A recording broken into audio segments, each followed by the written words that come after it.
John Constantine, a Hellblazer podcast.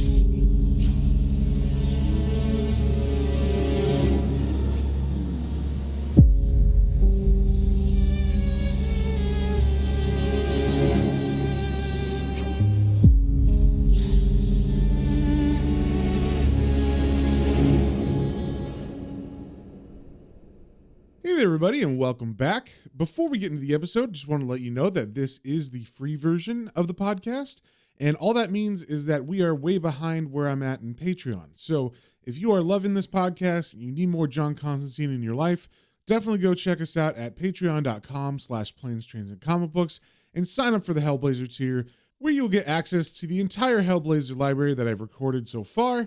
And also you get access to the exclusive episodes of the Planes, Trains, and Comic Books main podcast.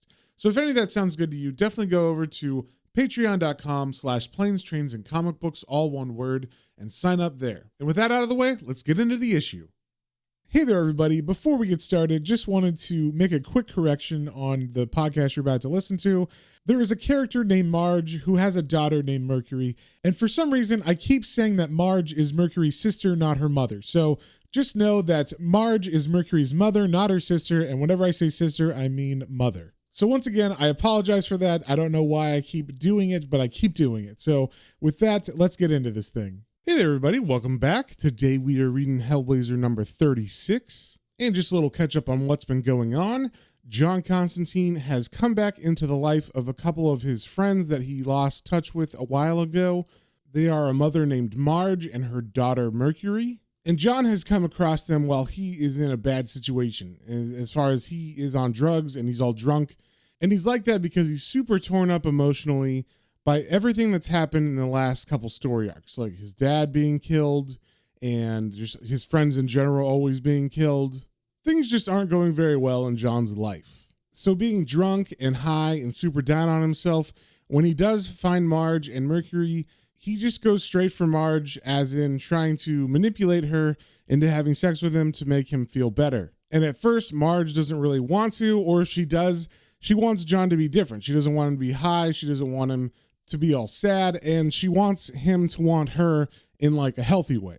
So initially she just tries to clean him up and kind of sober him up, but eventually he does wear her down and they do end up sleeping together. And in the meantime, her daughter Mercury has gone away from that because she doesn't want any part of that. She's actually quite angry that John is showing up drunk and high and just wants to manipulate her sister. And also Mercury is psychic, so she can feel everything that John and her sister are doing and feeling, and she's angry because she knows that John is using her sister to make himself feel better at the moment. And she's mad at her sister for giving in to John and not stand up for herself and stay strong and say no. So while Mercury is outside, she is about to fall asleep, and because she's psychic, she also gets sucked into the dream of John Constantine. And in this dream, we get a little backstory on John as a boy, how he grew up, how he was as a child, some of the messed up things that happened to him, either with bullies or him thinking he murdered a homeless guy. A bunch of stuff happened, but basically you just have to know that he had a bad dream about his childhood and Mercury saw it all. And that is pretty much where we left off. So first things first, with issue 36, we got the cover here. It is an all black cover and there is a box in the center of it where a man who is like all red and yellow colored is looking straight at us very creepily. And he's got a second face, like a mask over that face that's looking at us, that is coming apart and falling off of him. And it potentially looks like his head is exploding out of the back. Not like from a physical wound, but maybe it's like memories or emotions or something that are coming out of his head. And we also see that this issue is written by Jamie Delano with art by Sean Phillips. And on the first page, we see the name of this issue is called The Undiscovered Country. And we are picking up with Mercury, who is now awake from that dream from the last issue about John as a boy. And it is morning time, or it's becoming morning because the sun is coming up. And she is peeking in on the camper to see if John and Marge are up yet. And as she looks in on them, she's still upset. She's still feeling an emotional resonance coming off of them. The narration says, "Jealous? That's what Marge had said she was. Is it true? Can she be jealous of that grunting, sweating, weary need? No, these are still his thoughts that she's infected with, aren't they? So she runs off to get some distance between them, so hopefully these weird feelings will go away. And as she does, John Constantine opens his eyes. He wakes up for the morning. And just the way he looks, you can tell he's definitely more of himself this issue. So he gets dressed and he goes outside to look for Mercury. And when he finds her, she's still mad at him. So they go back and forth, but she's basically kind of being rude, putting up a wall, trying to make him feel bad about what he did the night before. And he can tell she's angry, so he says, "Why don't you come back to the bus and we'll thrash it out over coffee?" But she does not take him up on that. In fact, she even gets more angry at him because besides just coming here and manipulating her sister into having sex just to make himself feel better, she seems to have caught a glimpse of, his past friends and stuff and what's happened to them. All of them have died, and most of the time in very, very horrible ways. She says to him, "You've piled a ring of corpses all around yourself. Now hellhounds are circling the stink of your fear." And John tries to brush this off. He just basically says she's overreacting and that he's just had a couple of bad days and she just doesn't understand because she's too young. She doesn't have enough perspective on everything going on. And this really pisses her off because he basically just said that she just doesn't understand because she's too young. And she spits back at him, "See the things that you've seen? Oh, give it a rest. I'd seen all the shit I needed to see before I was 10. To me, the world's full of people with glass heads, John. Don't you get it? No enigmatic charm, no air of mystery, no fascinating secret depths. I can see right through all of that to the frightened child inside. Anytime I want, I can see everything." And John looks at her and says, "Not everything you can't." And she says, "Everything important. I can see the baby who killed his brother and his mother and nursed his guilt into a monster he couldn't kill. I can see the youth who's doomed his friends by leading them too close to the edge of madness. I can see the man who killed his father with a careless word, then tried to drown his guilt in the spilled blood of revenge." And all John has to say to this, because she's pretty spot on about everything, is that he never had a brother. But after a little bit more back and forth, he does call her a witch and says that she terrifies him. And during this conversation, she's standing on a wall above him. So she's kind of like going back and forth, taunting him.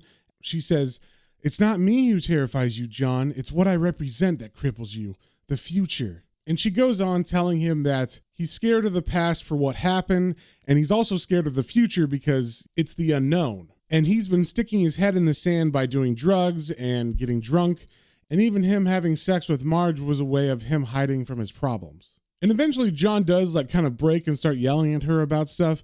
He says, "You poked your nose in too far and got a fright. Now you've decided I'm a cowardly bastard, responsible for everything from the rape of the planet to the poll tax." And then she just looks at him calmly and says, "You said that, not me.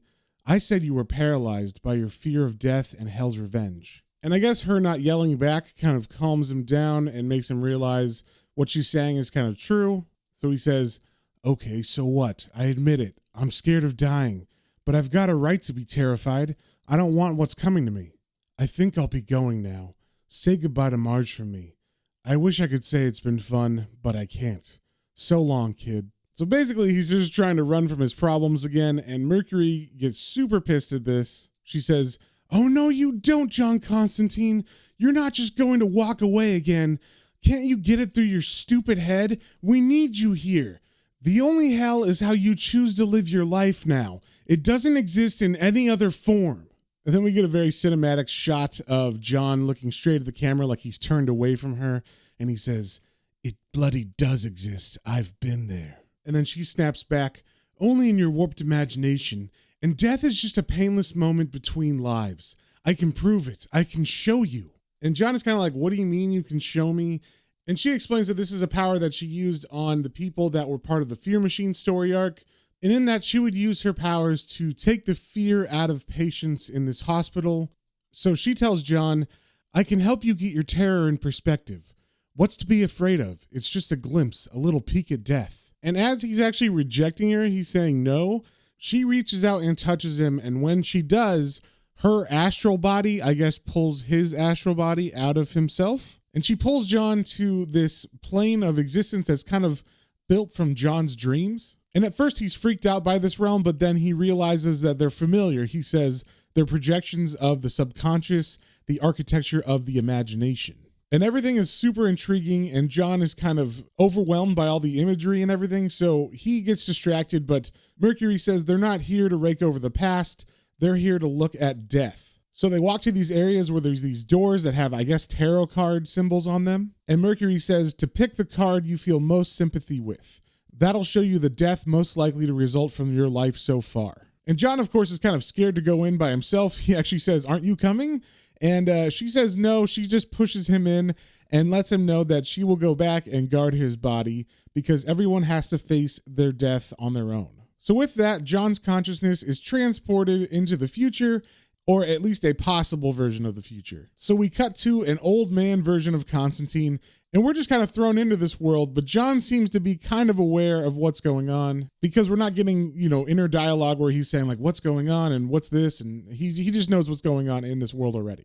And I gotta say, old man John looks really, really rough. He's got a lot of wrinkles all over him, and he's wearing like the same kind of clothes, but they're all like dirty and obviously haven't been washed in a long time. He's also coughing a bunch, which makes sense because he smokes all the time. And he seems to be in some kind of an abandoned house. And he's on the second floor. So as he goes down, we see that the first floor is just flooded with water. And John is also hearing like dogs attacking another dog outside. And it turns out that that dog that they're attacking is his means of transportation. So he's got like a little rickshaw kind of put on this dog. And I guess that's what he uses to get around. So I guess with his transportation dog being killed or torn up by those other dogs, it seems like he's been stranded in this city, and he looks out one of the broken windows of this house. We see that the entire city is actually flooded with water, and so much so that there's really no way for him to get out of here. So old man John wants to get out of the water, of course, so he climbs up on a piece of furniture, and the narration says, "This is it then, old son. Nowhere left to run to. You called the tune, now it's time to pay the piper. Wish there was someone to say goodbye to. In the end, it's all reduced to cliches, huh? Still, that's life, I suppose. No reason death should be any different." So as he's sitting on this table, he kind of hunches over and curls up, kind of like an old scared man. And the narration continues, "Christ, the fever's burning me up. Full moon tonight, though. That'll be cool. If I can just last that long. Always liked the full moon. It reminds me of Mercury. She must be about 60 now. An old woman. Hope she made a better life than me." And then John kind of closes his eyes and thinks back to an earlier time where he's in some kind of church and he's talking to a woman. And he still looks pretty old here, but not quite as old as he was in the last scene. And he's talking to this woman in a bell tower of what looks like a church. And she is asking for his birth dates. And when he tells her that he was born in 1953, she says that that makes him nearly 80 years old. So if you're doing the math, that puts him about 10 years from right now in 2033. So in their talking back and forth, we kind of get like a little bit of what happened to the Earth. She says to John, "You were fully grown before devolution and depopulation. Your childhood was in the mad days. You must have eaten flesh as a boy." And the reason she's asking this is because she seems to be some kind of nurse or possibly a doctor. And she says that because John ate human flesh as a boy, that probably explains why he has stomach cancer. And she says that he was lucky to have avoided the encephalopathy or meat madness. I think this is supposed to be mad cow disease is what she's talking about. And she says most carnivores went insane. And John kind of laughs when she says this, and he says, "Yeah, I know. I was there. But you haven't lived till you've survived a couple of plagues. That's what I always say." "Now get to the point, will ya? You've got 2 minutes, then I'm lighting this cigar." And apparently smoking is not allowed in this new society, and John doesn't really care. He's still got his attitude, of course, but she says, "You came to Green Hill when? 20 years ago? At the end of the typhoon decade? Since then, the complaints against you have been almost constant. Persistent tobacco cultivation and abuse, obsessive negativism, disharmonious attitudes, refusal to participate in group dynamics, sexism." And John responds to that by saying, Yeah, I know. I'm a thoroughly useless member of the community, a waste of scarce resources, a troublesome nonconformist." And he goes on to say that he doesn't care if the healers are pissed off because he refuses their treatment of sitting in a pyramid for weeks, because that's not going to cure lung cancer. And he goes on to say that, people here are so soft and they're being raised so fragile. And she responds to this by saying, "That statement just confirms your intolerable irresponsibility. You are dangerous to this community. Any value you may have as a warning to youth is outweighed by the threat of corruption you pose. And then John realizes why she's talking to him. He says, I see, it's fertilizer time. You're the angel of death, are you? And she confirms this. She says that the council has voted on it and they recommend that he accepts the peace of the planet. She continues, of course there will be no coercion, although most consider it their moral duty to relieve the community of their burden of age. You may choose to leave Greenhill, but you are sick and in pain. It must be preferable to enter the restful place and exit your life in dignified comfort. There will be music of your choice to soothe you, volunteers to please you sexually, and as you rest, organic toxins will free your soul into the life pool. Finally, your body will be reduced to nutrients to feed the earth, so that you may have memorial in the substance of those who follow. And John just looks at her and says, you must be sodden joking. So basically, he just says nuts to that and decides to go out on his own and leave this place. And the nurse lady tries to talk him out of it. She says there will be bandits and savage animals, and it's pretty bad outside these walls. But John says, I've been outside all my life. I'll manage. I'm going to the coast, I think. I hear it's much nearer than it used to be. So the people place him in a little cart, and they give him that dog that was attacked earlier. And everybody's trying to be nice, and they're saying goodbye and good luck and peace be with you. And John just turns to them and goes, oh, shut up, you sanctimonious bunch of wankers. And then they kind of like push him outside the gates. And as they're closing the gates, John says, go on, mush. Get going, Cerebus, you mangy mutt. Head down, eyes closed. Straight on till morning. So then we cut back to John in that house full of water. That seems to be the place he ended up after he left this village. And it seems like now that John has come out of that memory, he is very disoriented and he's not sure exactly where he is. He says, shit, time's getting out of line. Why am I here? And then he looks out the broken window and sees a full moon. And for some reason, he thinks that Mercury is going to come save him. And he looks out onto the water and he sees some boats and he thinks that that is like a caravan of boat gypsies that Mercury will be a part of. So he decides to go and meet them. He climbs out the window and he begins to walk down the street that actually just ends straight into the ocean. And the narration says, I found them again at last. They're coming to fetch me, coming to take me home. And as he's walking out, he does say that there's no sign of the dogs that were there before, and perhaps they've gone off hunting, or possibly he just dreamed them. And as he gets closer to the water's edge, the people that were on the boats, I don't know if they're actually there or if they're just part of his imagination, because in some panels they're there and some panels they're not. But either way, he tries to flag them down, but by the time he gets to the edge of the water, they are completely gone. And then he hears a noise behind him and it's a growling, and he turns around to see a pack of wild dogs has cornered him against the water. And he's freaked out by this, so he goes to the edge of this street, which has like a railing, and he jumps on top of the railing and he says, let me off! Don't eat me! Don't take me to hell! I was wrong! Give me another chance! Please, let me go with them! And then because he's old and dying, he slips and he falls into the water, and the water is full of sharks. So as he floats down, the sharks surround him and are about to attack him, and the narration says, and this is the terror, isn't it? The helplessness, the flood that all men fear, the swell of unconscious breaking over our heads, drowning us in the salt waves of empty regret. Hopelessly grasping at straws which have no substance to support us, we are sunk by the weight of our own obsessions, dragged down as sharks of guilt swim up from the drowned world of memory and before to tear at us. And with that, old man John is eaten alive by sharks. And then we cut to Marge, who is in the camper, and she's doing a tarot card reading for John. And I'm going to read what the narration says, but I don't really understand anything about tarot cards, so maybe this will mean more to some of you than others, but it says, creative male force blocked by greed for secret knowledge, wants to be a paternal, wise man and teacher, but subconsciously craves pure symbolic sex. He's excited by the promise of the future, but blocked by obsession and suppression of love. Living in a hopeful vision, passing time waiting for the rule of pattern to exert itself, reaching for the freedom to experience all of life's extremes, an outsider hung up trying to find the courage to break the devil's block. So those are all the insights she got from reading the cards about John. And she says to herself, poor old John, looks like that devil card's got him in a stranglehold.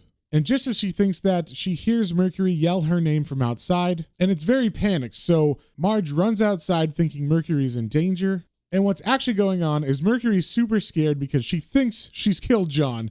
It looks like he's strangling himself, but I think what's going on is that the dream he was having of him as an old man was ending with him drowning and being torn apart by sharks. So his physical body here is reacting to that horrible vision. So Marge kind of takes control and pushes Mercury out of the way, and then puts John on his back and begins to give him CPR.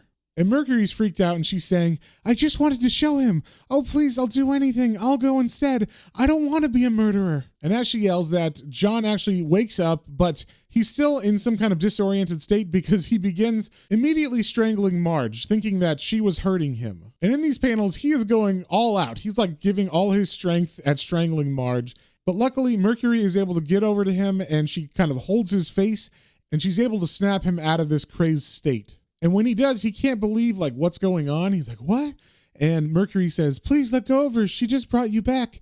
It was me that killed you. And immediately the atmosphere goes from super tense to kind of like silly as John says, now why would you want to do a thing like that? I thought you liked me. And it's kind of messed up because Marge is still like recovering from being nearly strangled by John. And she's just kind of off to the side while John laughs about it. And Mercury tries to go on, but John says, no, tell me later. Never tackle postmortems before breakfast. That's what I always say. And John, Mercury, and Marge kind of hug together and they walk back to the camper. And that is the end of the issue. So if you guys have any comments, questions, or suggestions, you can email me at planestrains and comic books, all one word, at gmail.com. And we will see you on the next one.